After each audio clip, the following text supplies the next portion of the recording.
once again time for another one of my reading for the first time videos, and this time I'm going to be reading a classic series that came out around that same time as that boom of sci-fi, dystopian, early 2010s boom of dystopian fiction, and I'm going to be reading the Maze Runner series. This is a weird one for me because I have vague memories of having read the first book of this series. I don't know if I ever finished it, but I think I definitely read at least the first few chapters, similar to my experience reading the Match series. But I also have memories of watching parts of the first movie in school. You know how in school sometimes they were like, yeah, we don't want to teach you today. There you go, movie time. Honestly, it's been so long, I don't think I would remember it if I tried, even if I did read the first book.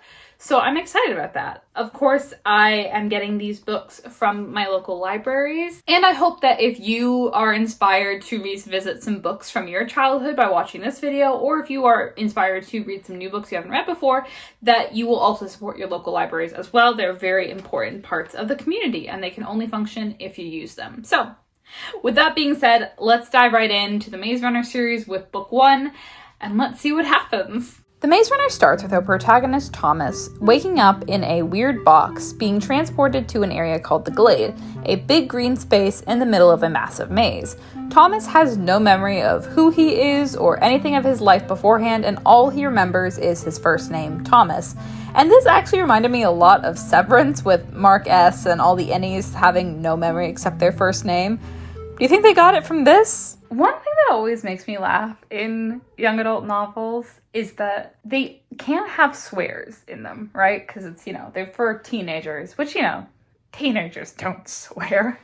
I've never read a teenager who has. They make up their own. And this book has so many of those. Like, I always find it so funny where it's like, these are clearly standing in for like certain swear words.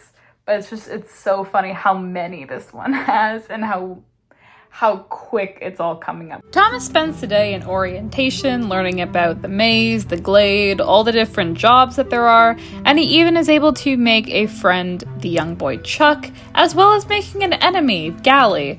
Okay, I know at some point they're gonna want to leave the glade, and I get the idea of like, oh, there's this maze, and it's sort of a sense of like, we're trapped here, we don't know what brought us here, we want to get out. But this seems like a pretty chill place to live. I know at some point they're going to try and leave. I don't know why they would want to at this point. Can I just say, I don't understand the motivation of whoever it is that is putting these boys in here. Well, okay, I don't know why they're putting them in here. I don't know what the whole experiment or whatever is going on. It's a very much Lord of the Flies type situation. Putting a bunch of teenage boys and then putting in one teenage girl.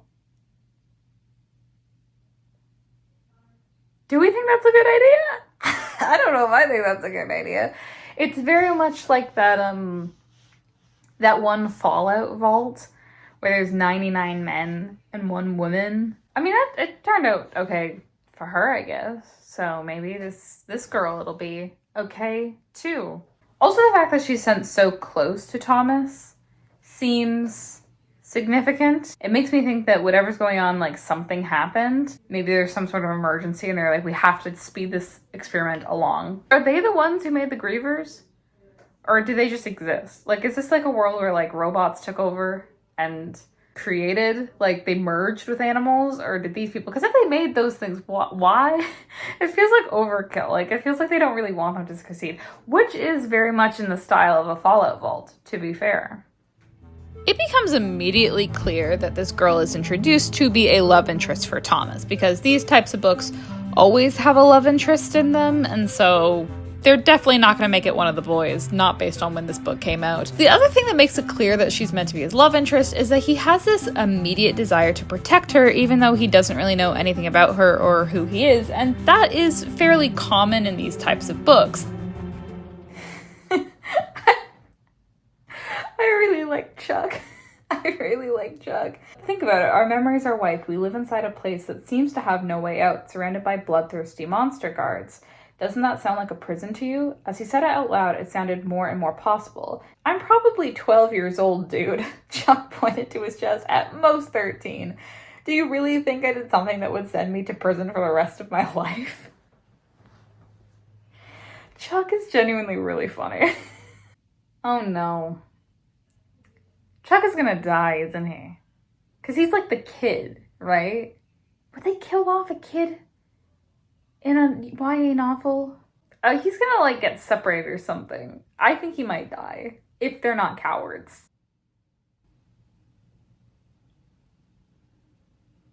Oh, okay. I stand corrected. You know what? Considering they just shot Ben, who was attacking Thomas, a vivid description of his blood leaking out. You know what? He might not be a coward. He might actually be willing to kill these boys off. Oh my gosh. The banishment, which is essentially an execution of Ben into the maze. I regret ever saying that I thought this author wasn't going to have the courage to kill a child. Why were they letting us read this? As children. But also, genuine question, where did they get that metal pole with the collar on it for executions? Did they make that? Did they happen to have the poles for something else and they just like did some leather work and made that? Or was that given to them? Because if that was given to them, it's slightly problematic that whoever put them in here was like, we should give them a way to execute each other. All right, boys and girls, we finally got some action.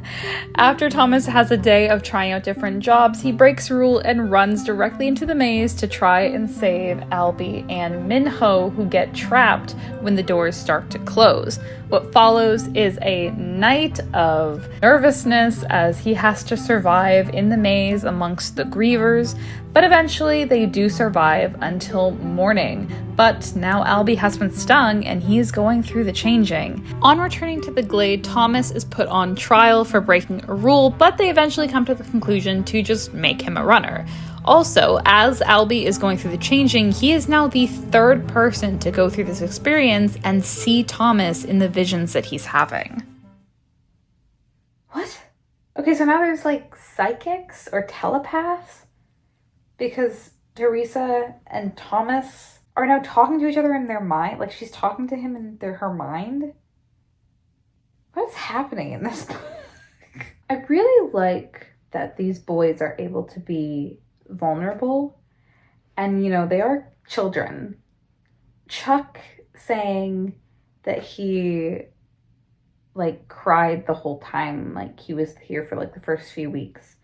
And Thomas then opening up and saying that he cried a lot when everything happened with the grievers in the maze. I really like that we're allowing these boys to be vulnerable and then also have a conversation about that. The fact that it's normal for them to cry because they've been through so much. Okay, so I'm about halfway done the Maze Runner and I'm enjoying it so far. I'm gonna say something and you have to hear me out.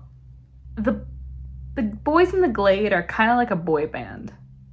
Hear me out. This is the same era as when boy bands were popular. Well, that's actually not true. There were boy bands in the 90s, but this is the era of One Direction. The whole point of a boy band is that people find their guy and they're that's their guy. What member of One Direction was your guy? Mine was Niall. Anyway, not important. But because there are so many of these guys and they all have very distinct personalities and we are really focusing on certain ones, you can kind of pick who your guy is. And then you're rooting for your guy. But yeah, boy band. I kind of do understand Gally. The fact that he has these memories of Thomas helping the creators create the maze and the glade, it makes sense that he's hesitant, and he's got a point. There is a lot of weird stuff happening that only starts once Thomas gets there. It's not just oh, this guy's a bully and he sucks. He is, and he does. But it also makes sense why he's feeling that way. It makes even more sense as we continue in this book because suddenly a lot of bad things are happening. The sky is revealed to be a ceiling, and Thomas realizes that there may be a way that the grievers are escaping from the maze themselves, and finally, Teresa wakes up. All right, so we're, I would say 2/3 of the way through this book. And Teresa is finally here. It's so funny that they were like, yes, this girl. And then we just like don't, she's just not involved in the story at all. But also, I take back what I said earlier. I said like, I didn't understand why they would leave the maze or leave the glade because it seemed like such a lovely place to be. And the fact that the doors are opening at night and the creatures are gonna come and get them. I get it. You know what? Fair enough. The boys eventually make it through the night, though not without some loss, because Gally goes a little bit crazy and states that it is better for them to get picked off one by one each night by the grievers than try and survive and potentially die from this threat. And he ends up throwing himself to the grievers and letting them take him away. One thing that this book has done, and now it's making me annoyed, is like the little fake outs. I hate this in books when they do this. Thomas and Teresa figure out that the maze is a code. And they're like, oh no, someone burnt all the maps. What are we gonna do? And then it's like, oh, actually, we moved the maps. Commit. I know I'm saying that, and I'm reading some of the like horrifying death scenes, but if you're gonna burn the maps, burn the maps. Things are finally looking up because they finally figure out what the code for the maze is. But on the downside, Thomas realizes that he needs to get some memories back in order to solve this problem, which means he's going to have to get stung. When he does this, he realizes that he and Teresa were part of the group that put the people in the glade, and that this whole thing is a test to see if these guys will be able to keep going no matter how hopeless it looks. Okay, I'm willing to concede that they might use super intelligent children if the world is ending. What I'm not willing to concede, though, is if things are already hopeless, what is the point of erasing all the genius kids' memories so they're not geniuses anymore, and spending, I assume, years building a huge mechanical maze with all these robots and stuff? I feel like there might be better uses of our time. I'm just trying to like wrap my head around why, you know? If you know that the world is like ending and you have a bunch of genius kids, why is your first thought, let's erase their memories and spend years building a maze and putting them into the maze as part of this test, and not, let's like put them to work? Who would have thought that reading the first Maze Runner book would lead to me not only defending, but advocating for child labor? The Gladers finally make their way into their maze for their grand escape. They have many losses, including Albie, who sacrifices himself for no real reason. But they eventually find their way to a control room where they finally meet the people who have put them through all of this in the first place. I knew it. I knew Chuck was gonna die. I called this from like, as soon as we met him, really. I feel like I've been given so much information. Like, they just escaped, and the creators were there, and the woman was controlling Gally, and then he killed Chuck, and then some people came in and killed the woman, and then they were like, actually, they were doing experiments on you, and they're bad, even though we've been told that Wicked is good.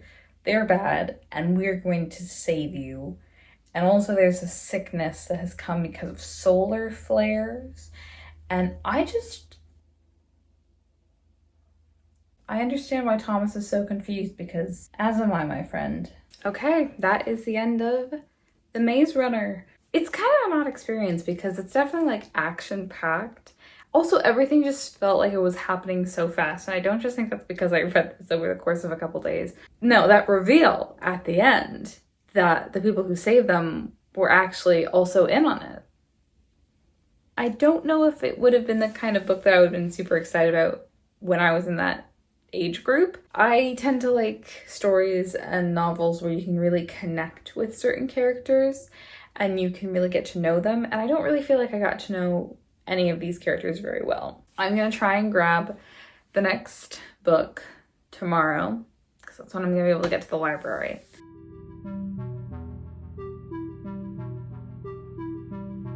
Now out of the maze, the guys are in the custody of Wicked, but they just cannot catch a break. In the middle of the night, some guy tries to break through their window and hurt them. Teresa goes missing from her room, and in her place, they find a new boy named Eris, who reveals to him that he was also in a maze much like their own, but he was the only boy in a maze full of girls. There is nothing scary about a guy being at your window and going, "I'm a crank, kill me." It's just like these monsters, like they don't typically announce themselves. Like it's not like you watch Dracula and Dracula's like, "I'm a vampire, duh." You know, all these like titles, the leader, glue, marked for death. It's really lending itself to my boy band theory. In boy bands, they have titles, right? Like they've got, you got the leader, you got like the singer, you got like the Irishman. I don't know. Everybody laughed at me when I said this was a boy band. But I'm not looking so foolish now, am I? Are you familiar with The Cube? I think it's called The Cube. It's a horror movie where a bunch of people are in a cube, because there's nothing scarier than a cube. The plot twist is that they can't escape because they keep like shifting. I think that's what's happening here, because they go into a room and then suddenly when they go back, there are brick walls. Or suddenly Teresa's room is swapped with Eris's room and he has no memory of anything like that happening. The dead bodies are suddenly gone. That's the fastest way you could get rid of a smell. I think it's just bring in a whole different room. Or they're just really, really fast at scene changes and Wicked should seek employment on Broadway. The boys meet a new man who they refer to as Rat Man, and he reveals to them that they are still in the trials and that they are now part of a program to find a cure for a disease called the Flare, which has ravaged the earth. Now, all these boys have been infected with the Flare on purpose by Wicked to incentivize them. I'm having a hard time believing these guys are good, as Teresa told us, but some of them are immune. But notably, some of them are not. Every time someone says what Wicked stands for, I'm just like, wow, that's a stretch. It just makes me think about what does the acronym mean to you? And it means that someone really wanted it to spell wicked.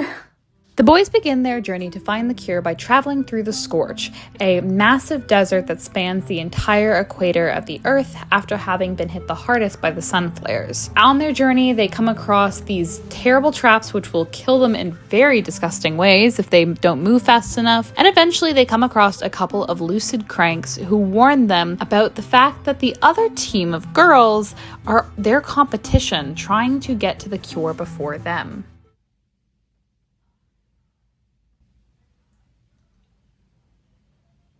Oh my gosh, this book just like continues to confuse and baffle and disgust me, because what do you mean there are like these metal balls that are coming and cutting people's heads off and like I guess like closing around people's heads and then cutting their heads off, and now there's like gravity defying liquid silver that is burning people and killing them. What is this book even about?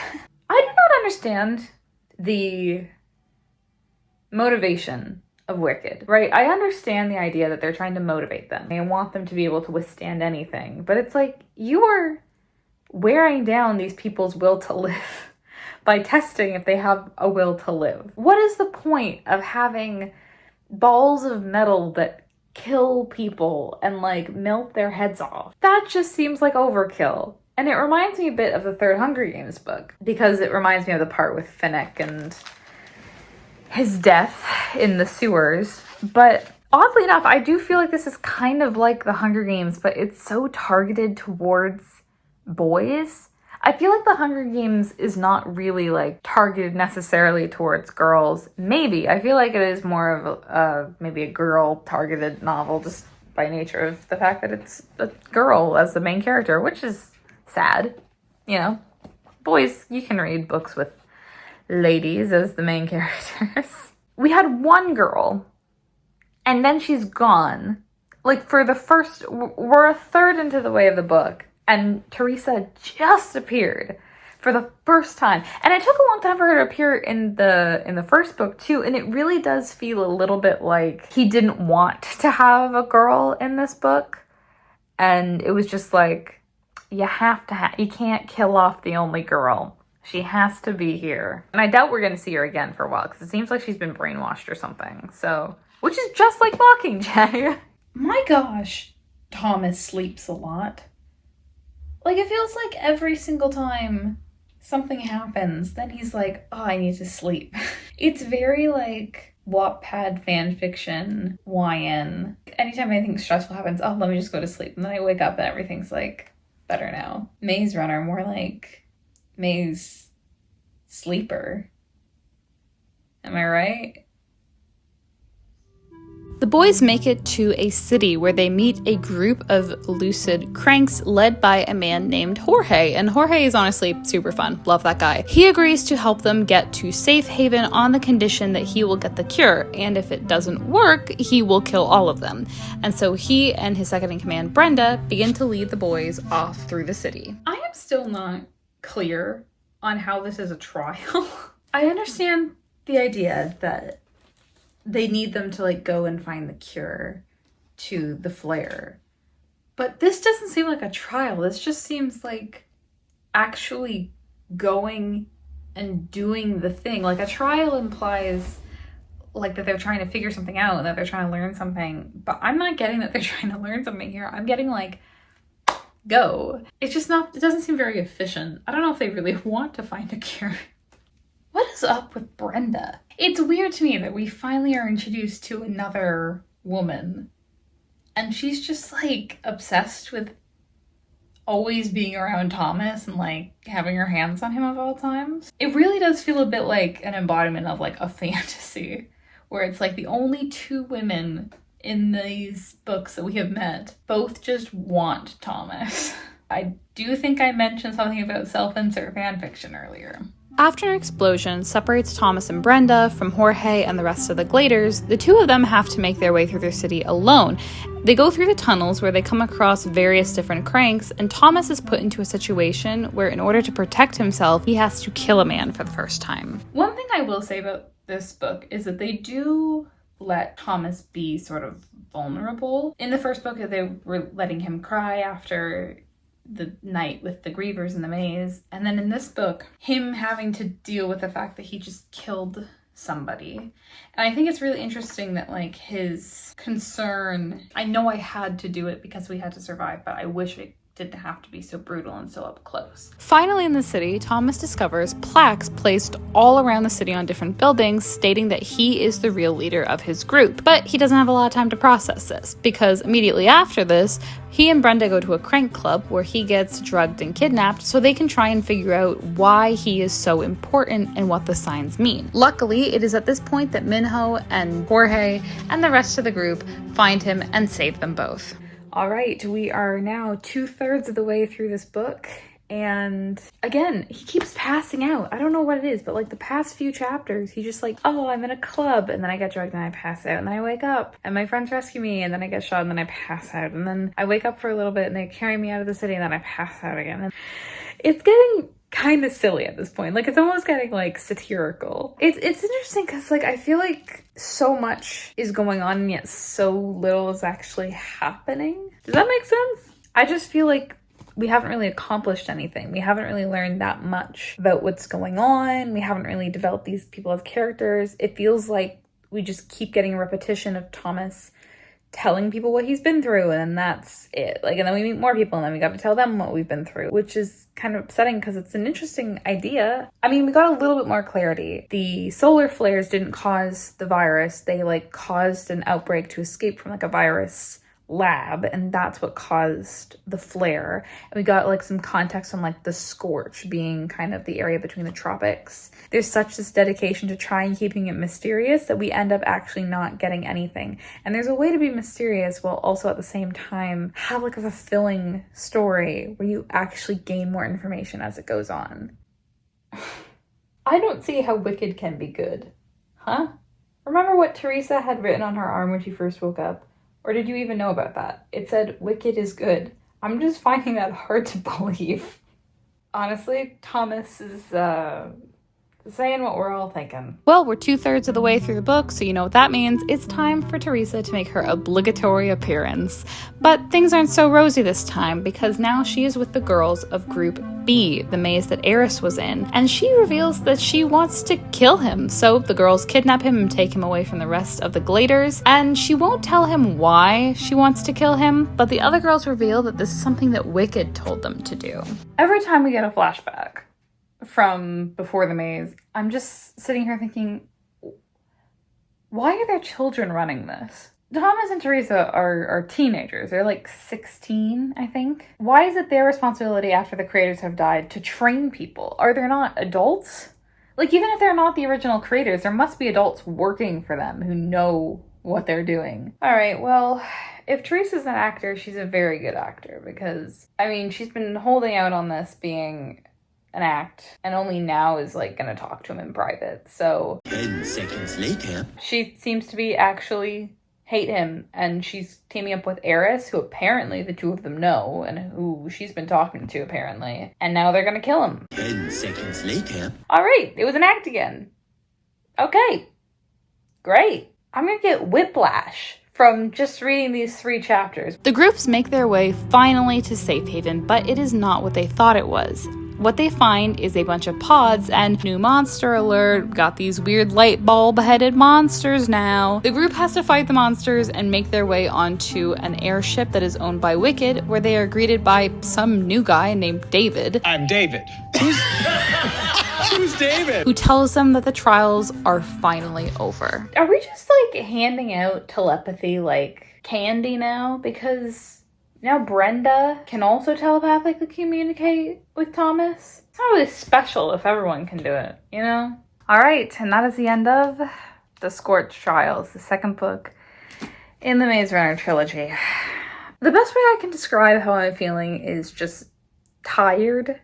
I feel like nothing really got accomplished. In the previous book, it ended with them escaping the maze, being like, oh yeah, we're free, and then ending with them like now being in Wicked's possession. The second thing that happened now, they spend the whole book trying to navigate the desert, the Scorch, only for Thomas to end up in the exact same place he was before. Separated from everyone else, he's in a box. Wicked is manipulating them again. What was the point? I think the first book got away with it because it kind of had this charm of like, oh, this is a really interesting new world, and it spent a lot of time like trying to figure things out, and it did feel like there was some satisfying conclusions. We figured out, oh, this is why the maze is changing. It's creating a code. This is why they're in the maze. This is what's happening. Like, this is how they can escape. This is who Teresa is. This is why Thomas is like being remembered by all the people who go through the changing. But with this book, we didn't really get any answers to any of our questions. Every explanation was very vague. There's just this constant back and forth of like, Teresa's good, Teresa's bad, Teresa's good, Teresa's bad, Teresa's good, Teresa's bad. And it's just, I still, even at the end, don't know whether she can be trusted or not. Her saying Wicked is good when they've never done anything good in their life is insane to me. And I don't know how I'm supposed to feel about her. And maybe that's the point. Maybe it's supposed to be like, oh yeah, you don't know, can you trust her or can you not? There's a way to do that in a way that is interesting and effective. This one's just so back and forth and back and forth. I just feel like nothing happens, nothing's achieved, and that includes Teresa as a character. Especially considering she's not even there for like the first 2/3 of the book, and then suddenly she's there and she's like, I want to kill you, and I won't tell you why I want to kill you. And someone once told me that specificity is the best way to create an opening in your story. That instead of thinking of specificity as something that is constraining, you should think of it as something that is opening. And I think that this book really suffers from that. There's sort of this evident desire to make it mysterious. We don't come to any sort of conclusions about anything. It just slogged on, honestly. It's time for another annual reading for the first time road trip, and this time we're reading The Death Cure. Thomas starts this book being kept in isolation by Wicked until they reveal that he is immune to the flare. He's then reunited with the group, where it is revealed which of them is not immune, and the most notable one of this is Newt. The boys are then told that they have to get their memories surgically returned due to the implant that has been put in them by Wicked, and the vibe of this scene is just very Severance coded. All of them agree to have this procedure except for Newt, Minho, and Thomas, who instead stage an escape with the help of a rebelling Brenda and Jorge, who are both revealed as employees of Wicked. Brenda warns Thomas that the stress and active brain usage can lead to faster gestation for the flare, meaning Newt's infection has been moving very fast because of all the stress they've been under. They better not kill Newt, okay? That's my guy. As they escape from Wicked, they discover that everyone else has already fled, leaving them behind, and the entire thing is pretty much empty. So the five of them make their way on a stolen ship to the city of Denver. This book is truly understanding what it does well and how to utilize that. The Maze Runner books do not do character development. Let's get that perfectly clear. No one is reading this because like the characters go through these really complex arcs. That's not something that happens. This series is very story driven. It's all about what's happening. And when you are relying so heavily on your story and not your characters, you cannot give the audience time to rest with your characters. If there is time where there's like downtime, that is a great way to really analyze who your characters are and these quiet moments and really let those small moments speak to who they are. But this book does not have these so far because like the first, we're a third of the way in and it's mainly just like this long trying to escape. And that works. I think the reason I didn't enjoy the last one is because it kind of slogged on a bit.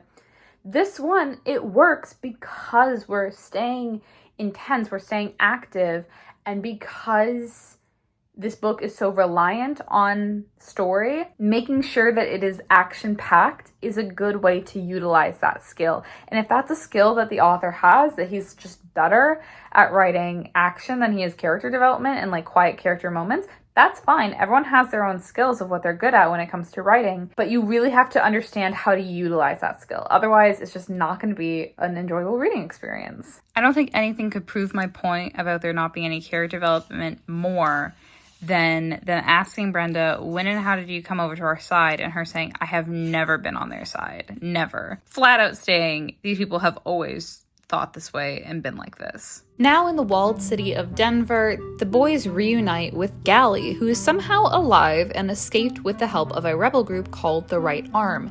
He tells them that Denver actually does have some infected people in it, but that it's being covered up by the upper class. And he also tells them that there is a former Wicked employee who would be able to take the controlling chips out of their brain, and Wicked does not want this to happen. This is feeling so much like Severance. Genuinely, Thomas does not make good decisions. I mean, I understand he doesn't want to remember who he was before and like what happened before. And I understand sort of the dilemma there is that he knows that he was part of the problem, but to not want to know anything, even when Brenda wants to tell him about her and Chancellor Paige, that's just stupid. Like, he may not know who he was in the past, but people who work for Wicked would know who he was in the past. And him not knowing puts him in a situation where he doesn't have all the information that he needs to succeed. And it's just not smart. Can we address for a minute how stupid Thomas is? I mean, seriously, this boy has no self-preservation skills whatsoever. He was literally just told that they shouldn't tell people that they're immune because immune people are being hated and going missing. And what does he do the first time he sees someone who seems to be in some sort of position of power dealing with someone who's cranking out? That doesn't sound right. Okay. Turning into a crank. Let's use that instead. He immediately tells him that he's immune and that he works for Wicked. Like, come on, Thomas, really? Oh no! Nuke was taken! Well, here's the thing. Okay, so he said they got inside somehow. They're taking me to live with other cranks. It's for the best. Thanks for being my friends. Goodbye. Who is they? Is they Wicked? The mayor of Denver? The other cranks? Like, who is they? All of those options suck, but I feel like some of them suck a little bit less.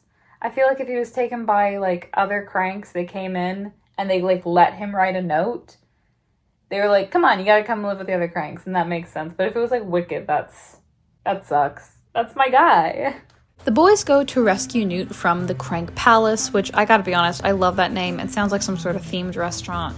But when they find him, they discover that he does not really want to be around them anymore. He has accepted that this is what his life is going to be, and he feels that he's going to be a danger to them. I think the reason why I like Newt so much as a character is that he is kind of the only character that we have gotten to see some growth and some interesting interactions with. The fact that he is the only one of his friends who is left who is not immune. He has to deal with that, and especially considering that he was the leader before, well, second in command, I guess, after Albie, but like he was the guy that people would turn to like for decision making, and now he's in this position where he knows he's gonna die and he knows he's gonna become aggressive. That's devastating. And the scene that I just read where he is like yelling at his friends to leave and is like threatening them, but in the end he still protects them. Like he still shoots the crank with the blaster. I think it's an interesting exploration of that character. He so clearly is so angry and upset and scared, but at the same time, he still has that instinct to protect his friends. Newt is really just out here devastating me this chapter, or these past few chapters, isn't he? The note that he left for Thomas just says, "Kill me if you've ever been my friend. Kill me." I mean, I started this book talking about how they really need to lean into the action because they didn't really have a strong enough character development. And I think for most of the characters that's true. But I'm really glad that they're leaning into this development with Newt. And it's such a change from like the Newt of the Maze and the Newt in Wicked headquarters who's like ready to fight, ready to rebel against them. The fact that he's now giving up is just... With Newt refusing to go with them, the group decides to go back to Denver, and when they arrive, things have gone downhill. Basically, any person with any power, the officials, Wicked, the police, have all pulled out, and the cranks have kind of taken control of the city. The boys get kidnapped by who turns out to be one of the members of the Right Arm Rebellion group, and they get reunited with the people they thought had abandoned them, Teresa, Eris, and the other Gladers. And they find out that they thought that those three had already left, and when they left, they had gone to try and find them. Brenda and Thomas make their way to the headquarters for the Right Arm and meet with the leader Vince, who tells them about his plan to collect a bunch of immune people and use them to get access to the inside of Wicked's headquarters and take them down from the inside. Oh, I'm gonna cry. Newt just revealed why he has a limp, and he tried to kill himself jumping off the walls. I hated the place, Tommy. I hated every second of every day, and it was all your fault. I mean, that just like puts an entirely new dynamic on Newt's relationship with Thomas after finding out about him being one of the creators of the maze. Obviously, like, all of them are dealing with the fact that Thomas put them in that maze, but Newt literally tried to kill himself because of the fact that they were trapped in the maze. They keep finding new ways to devastate me in this book, all using Newt. Oh, he keeps doing this to me. Newt, like, yelling at him to kill him, and then Thomas shooting him is just like... oh, my heart. Oh. Thomas makes his way alone to the Wicked headquarters, but when he gets there, he finds out that things are not what they seem. Turns out that Wicked needs to take out his brain in order to finish their experiments to find a cure. Okay, now I'm getting, like, The Last of Us vibes. Do you save the world or do you save one person? But the one person in question is Thomas, and the world that they're saving is questionable at best.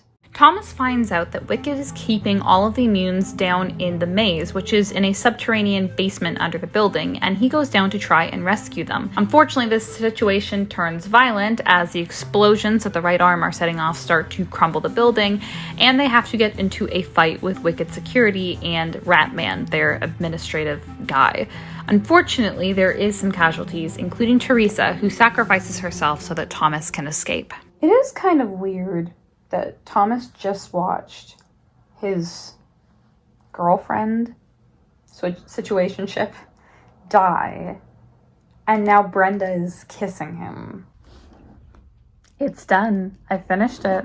I finished the Death Cure, which means that I have finished the entire Maze Runner trilogy. Before I give you my final thoughts, I do just want to say, I think the Death Cure kind of brought the series back. I enjoyed the first one well enough. I thought the second one was kind of a drag, but I think this one really brought it back. I think that he really kind of realized what the strength of these books were, which is sort of the action and the story-driven and the kind of sci-fi world. And so in The Death Cure, rather than having all these like downtime moments, he has a lot of action, a lot of movement. And that, I think, works really well. And there are a few emotional moments, but they focus really on Newt, who I think is the strongest character from a character development standpoint. So he really kind of learned what to lean into to actually make this work. One more thing I will say about the ending of this book. I wish we had spent more time on their return to the maze. That's a really interesting idea. The whole thing started with the maze, the whole thing ends with the maze. I would have loved it if we got more time of them having to navigate the maze. Maybe a couple of their friends left the glade to go into the maze to try and like figure out how to get these people out. But we only return to the maze in the last like 30 pages of the book, which is not that much time. And like everything else in this book, it just moves so fast. I know I just said that fast action works in this book, and that's what works about this series, but I do wish we had spent a little bit more time because I think it's an interesting idea. What it's like for them viewing it, having known everything that they know now. All right, let's move on. What can I say about the Maze Runner series? This series was a roller coaster. Book 1 introduced a fun world with some creative world building. Book 2 was a drag that didn't answer any questions or develop any characters. Book 3 leaned into what the series did best, action, and developed what I feel is the strongest character. I can see why people might have liked this trilogy when it came out, but it truly isn't that strong of a series. Sci-fi, even when targeted at teens, should make sense. There's not a lot of logic in this world, and it left me baffled and wanting a better explanation. If I look to the characters, I was also disappointed. None of them experienced any meaningful growth, and Teresa felt like a character the author was forced to include against his will.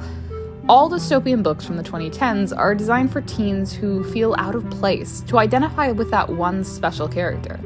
It's just that some do it better than others. This book does have one consistent strength: the confidence to not shy away from hard and dark images. If you were a fan of these books when you were younger, fair enough. They're designed for you to engage with. But might I suggest exploring some sci-fi aimed at adults?